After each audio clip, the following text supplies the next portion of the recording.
पण यानंतर इतर वेगळ्या बातम्या आपण बघणार आहोत। सगळ्यात आधी मोठी बातमी आपल्याकडे येते ती म्हणजे वाशिम आणि यवतमाळ लोकसभेसाठी शिवसेनेमध्ये रस्सीखेच सुरू असल्याचं पाहायला मिळतंय।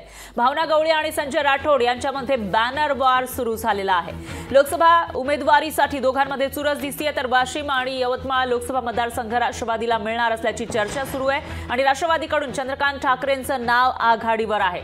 त्यामुळे सगळ्यात आधी कारण हा प्रश्न आहे की हा जो मतदारसंघ आहे वाशिम यवतमाळ लोकसभा मतदारसंघ तो महायुतीमधील कोणत्या पक्षाला मिळणार आणि त्यानंतर सुद्धा त्या पक्षातील जे नेते आहेत त्यांच्यामध्ये सुद्धा या जागेसाठी रस्सीखेच आपल्याला पाहायला मिळते। एकीकडे शिवसेनेमधील दोन नेते आहेत भावना गवळी आणि संजय राठोड यांच्यामध्ये बॅनर वॉर सुरू झाला आहे। त्यांचे जे समर्थक आहेत ते आमच्याच नेत्याला ही जागा मिळणार असा दावा करतायत। त्यामुळे आता या दोघांमध्ये उमेदवारीसाठी चुरस पाहायला मिळते। तर वाशिम यवतमाळ लोकसभा मतदारसंघ राष्ट्रवादीच्या वाट्याला जाणार अशी ही चर्चा आहे आणि राष्ट्रवादीकडून चंद्रकांत ठाकरेंचं नाव आघाडीवर आहे।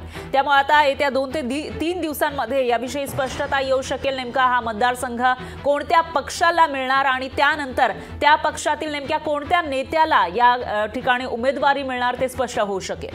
अगदी फरा प्रत्येक वेळची ही पद्धत आहे, प्रत्येक वेळची ही या यवतमाळ वाशिम मतदारसंघाचा इतिहास राहिला आहे की प्रत्येक लोकसभा निवडणूक आली की संजय राठोड आणि भावना गवळी यांच्यातला वाद हा पुन्हा पुन्हा चर्चेला जातो। मात्र या ठिकाणी नेमकी कोणाची वर्णी लागते हे पाहणं महत्त्वाचं आहे।